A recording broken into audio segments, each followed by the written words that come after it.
Every morning, the scent of fresh coffee fills Edgar's silent home. One cup for him and one for his daughter, Lara. He places her cup on the polished wooden table, right in front of her favorite chair. "Good morning, my sunshine," he whispers, his voice a soft rumble in the quiet. "I made your coffee just how you like it, with a little extra sugar." He's done this every day since she's been gone. The house is still, the air heavy with memories, but in these small rituals, his love for her feels as vibrant and alive as ever. He talks to her, sharing stories from his day, asking about hers, just as if she were sitting right there, ready to laugh and share a smile.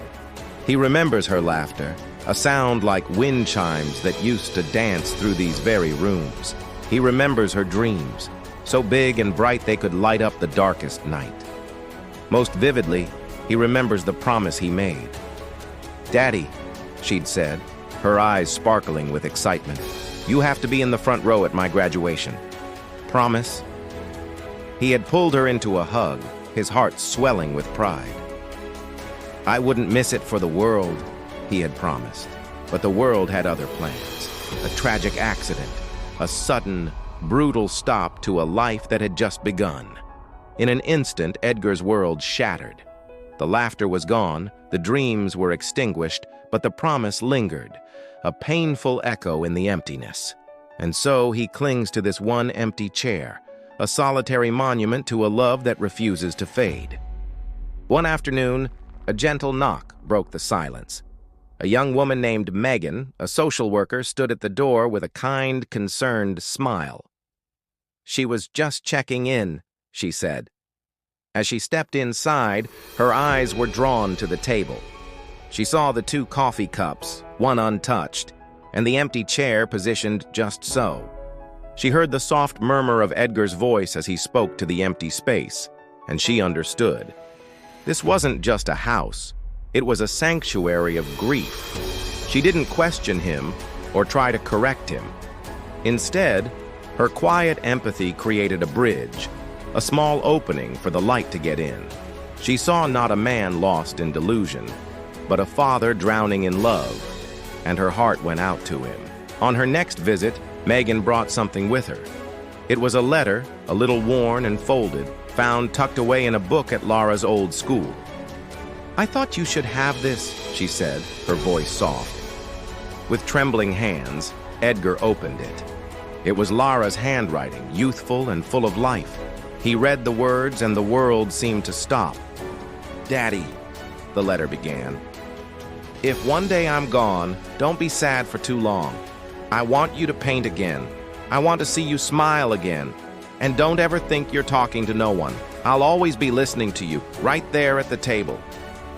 The paper grew damp as tears streamed down Edgar's face. They were tears of profound pain, but also of immeasurable love. It was as if Lara herself was giving him permission to live again, reminding him that their connection was not bound by presence, but by love.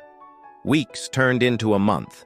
Sunlight, once a stranger, now streamed through the windows, illuminating dust motes dancing in the air. The house felt different, lighter. In the corner of the living room, an easel stood where it hadn't for years. Edgar was painting again.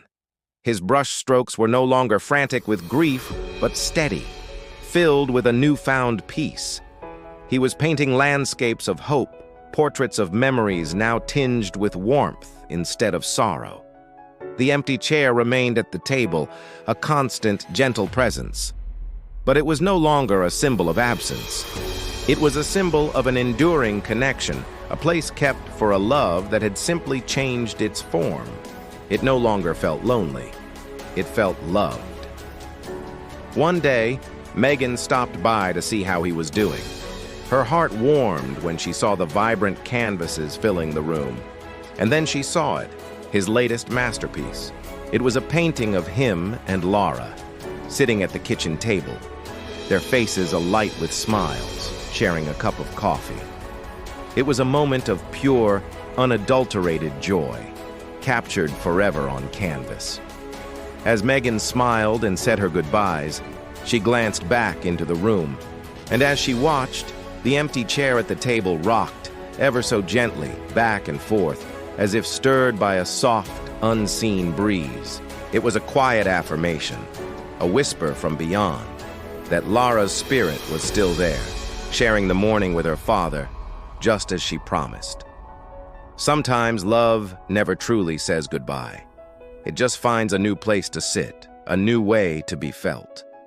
The ones we've lost are not gone. They live on within us, in our hearts, in our memories, and in the love that we continue to share. Their presence is a quiet strength, a gentle reminder that we are never truly alone. If you've ever felt the ache of an empty chair, know that the love that once filled it is still with you, always. Thank you for sharing this moment with us. If this story touched your heart, please like and subscribe for more stories that remind us of the power of love.